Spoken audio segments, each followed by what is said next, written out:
Hello, and welcome to another episode of The Cosmic Tea. This week's episode is sponsored by me. It's just me.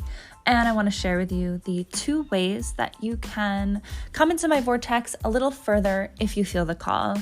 First thing is every month I open 6 to 8 spots for one-on-one galactic Akashic sessions. This is where I channel guidance from your guides, your ET guides, whoever comes through, and explore your galactic past parallel lives, your records, energy field. Absolutely nothing is off limits. You can get more information and access to booking and my waitlist at www.kiergrace.com. I will link that in the show notes. Also, the Starseed Sanctuary is my signature program and community for awakening starseeds, the one place that you can find all of my work, everything that you need to know about being a starseed, living as a starseed on Earth, understanding your unique energy system and why you're so sensitive. It's not meant to be a burden. It truly can be a gift. I want you to know how ascension relates to you in your daily life. I cover topics like, who are the Pleiadians? How do the Orion Wars affect us? What are the Orion Wars anyway? New Earth, 5D, all the things. But I'm not here just to brush over these hot topics. I also want to help you integrate and apply them to your daily life to create more joy and peace from the inside. I truly believe that is what we are all here to do as starseeds for the new Earth. I have used these tools with hundreds of clients now, and of course in my own life. Kundalini breathwork, meditation, mantra, quantum inner child work, channeled meditation journeys and workshops. All there for you. Also, the interactive Facebook group and private sanctuary podcast where you get exclusive access to Q&A from me. So as you go along your journey, you can ask questions, you can connect with other people, channeled energy updates, and more. It's like a membership that you only pay once for, and you get lifetime access forever as we grow and evolve together. So show notes, take a look, ask me any questions. I'm here for you. Thank you for being here, and I hope you enjoy this episode.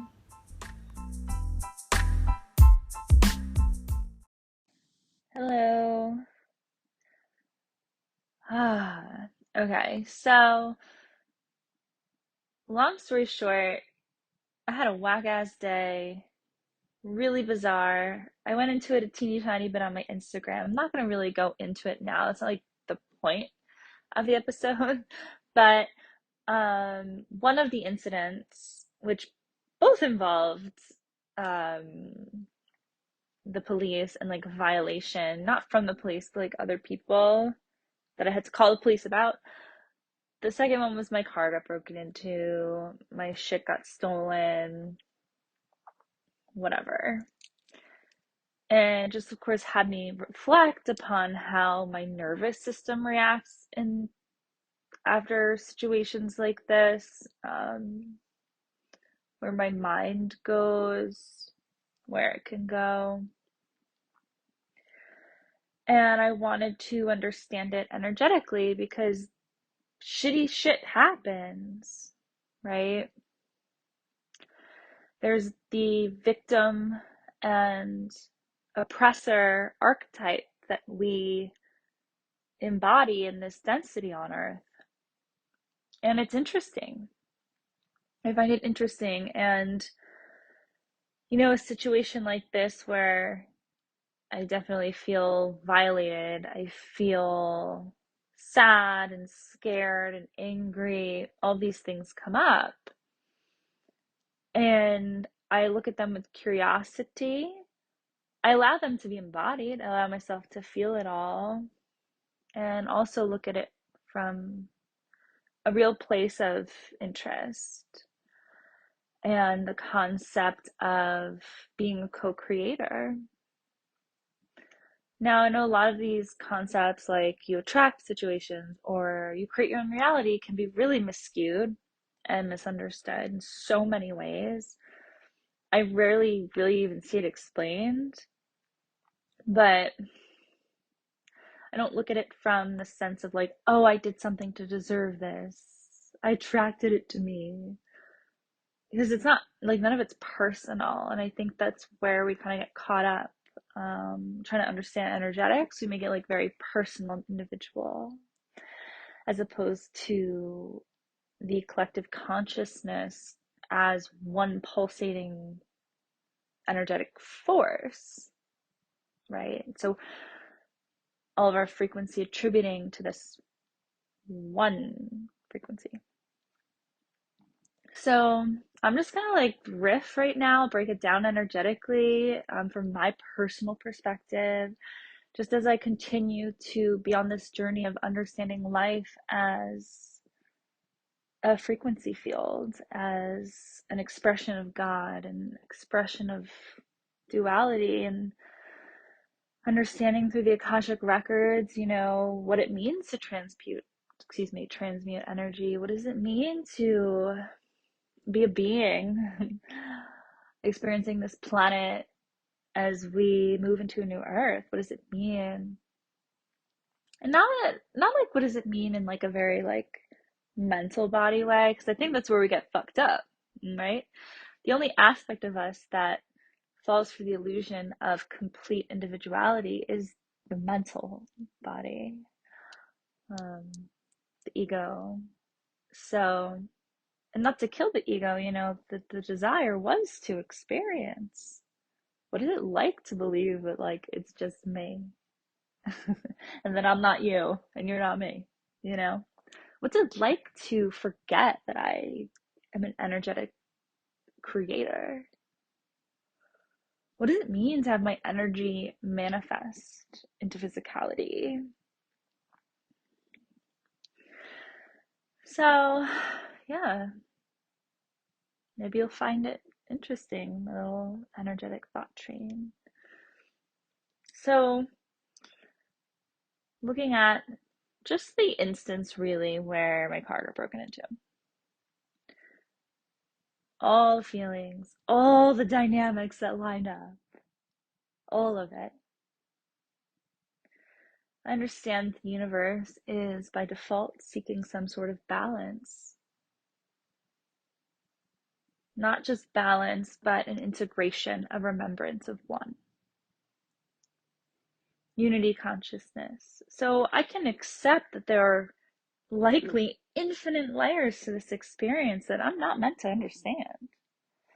And long ago, I've surrendered the idea that like we're gonna figure out the meaning behind everything. I think we can connect some dots in retrospect, like we can understand divine timing in its simplest form. But besides that, to like look for this like profound specific meaning in every dynamic, I think misses the point, because it's the mind that's trying to get it. So it's like, oh, okay, I'm safe, I get it. I get how it works. Anyway. Not meant to understand. Asking myself things like, like, I could never know what kind of soul contracts I have with these people. And how does this experience on their end play into their lives? Maybe for the better. Like, I don't know.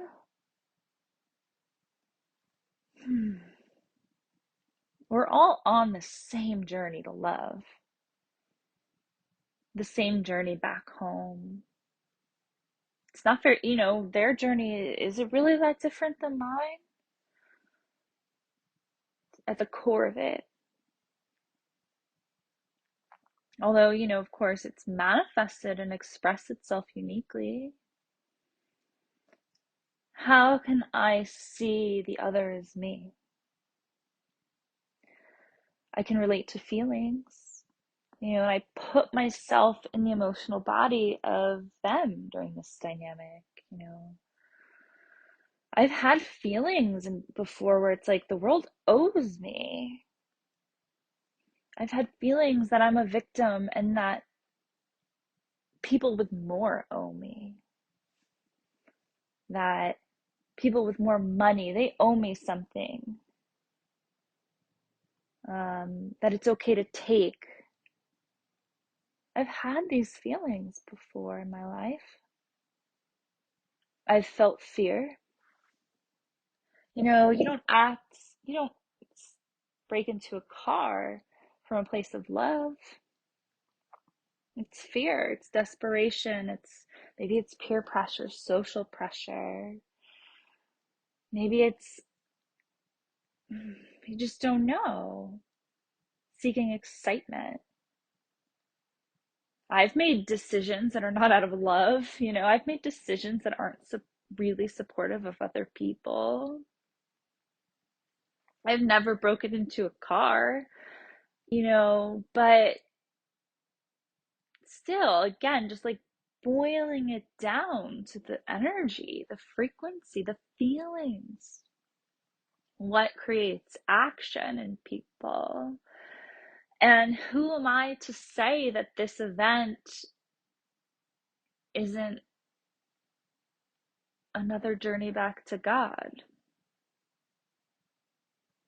I think not knowing and feeling like blissful around not knowing and not understanding and not needing to is like that. I just feel like God dwells there. That's like the infinite mystery of this universe.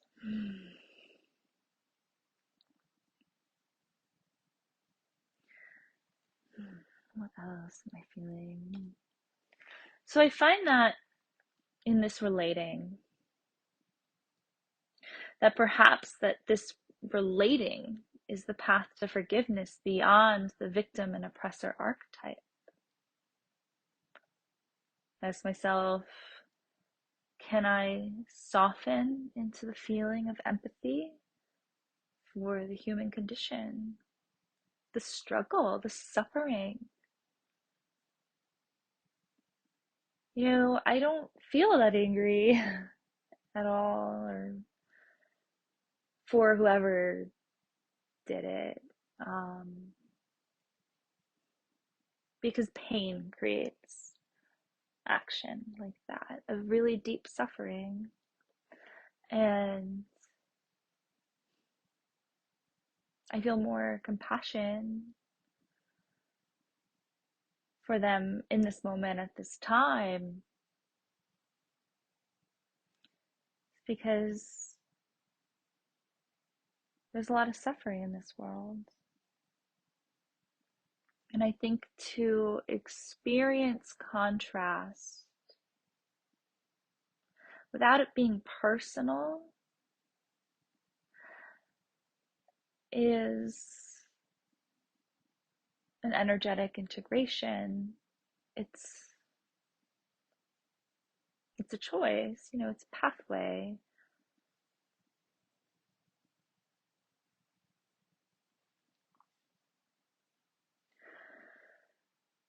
Divine meaning and divine timing doesn't have to make sense. I can't fathom the ripple effect of this experience for everyone involved. That's basically like what I'm saying. Can I still, in the midst of something my ego is, or my mind is saying is bad, can I still trust the divine timing of my life? That I am co-creating with a frequency of ecstasy. The way that we experience the Godhead in this time and space is going to be felt as ecstasy. So can I still accept, within the midst of all of this, that I do co-create with pure ecstatic energy, even when I feel separate, because that in and of itself is the illusion. That the contrast is separate from the ecstasy. Perhaps it is just ecstasy that has forgotten itself. It is ecstasy that has traveled so far away from home, and it thinks that home forgot it. but home remembers it. Home remembers you. Home is not a place, home is a frequency.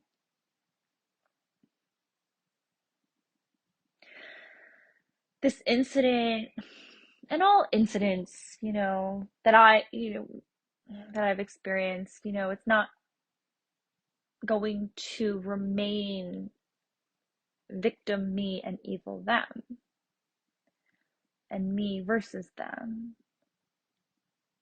It's very singular, it's very separate and isolated.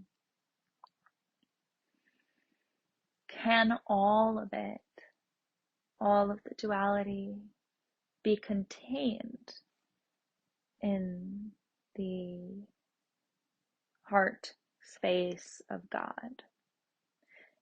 Perhaps it is all from the singular frequency. It's simply fragmented through the densities to experience itself as separate and come home. I like to think so. I prefer that to be the purpose of all that is.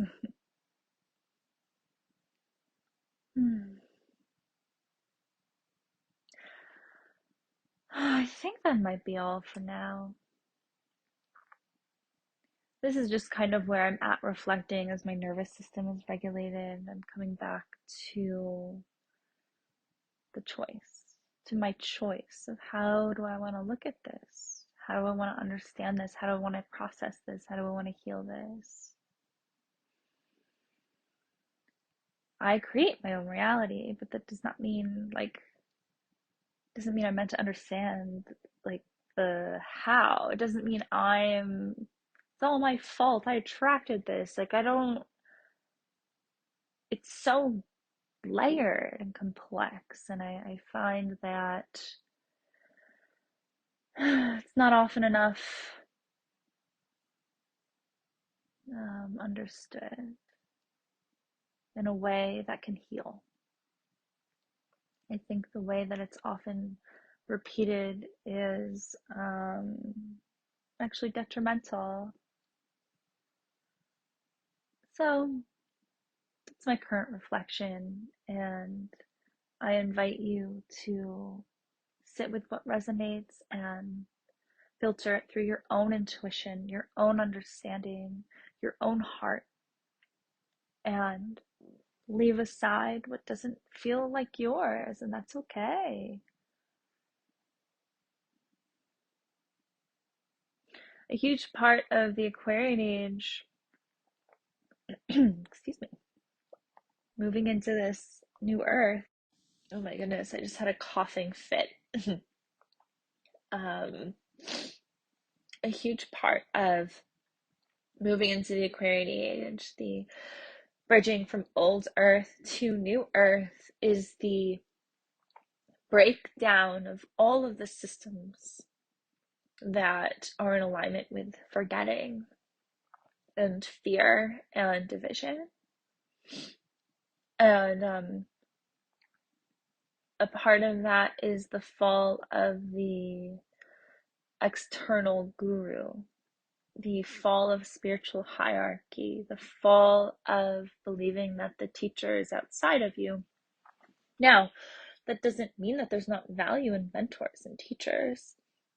It means that the wisdom that's being reflected back at you from them is within you.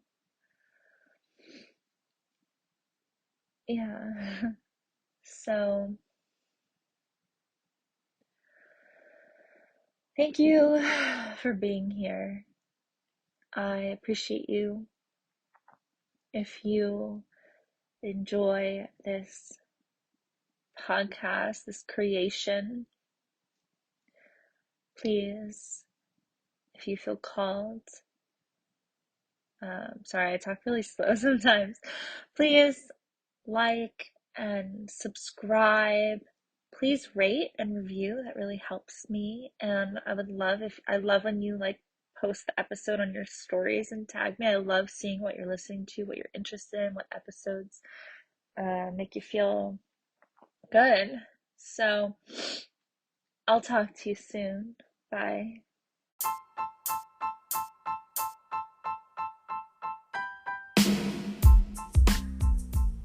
Thank you so much for listening to this episode of The Cosmic Tea. Please don't forget to like, subscribe, share on your socials, leave a review, tag me, share with your friends. All of the things really help me and I appreciate it so much. Also, if you want to hear from me every single Monday morning in your email, subscribe to the Magic 5. It's a free newsletter filled with Starseed Transmissions, magical tidbits, astrological happenings, and of course, unhinged human riffs on life. Show notes, baby. Take a peek, click it, subscribe, and I will see you in your inbox. Bye.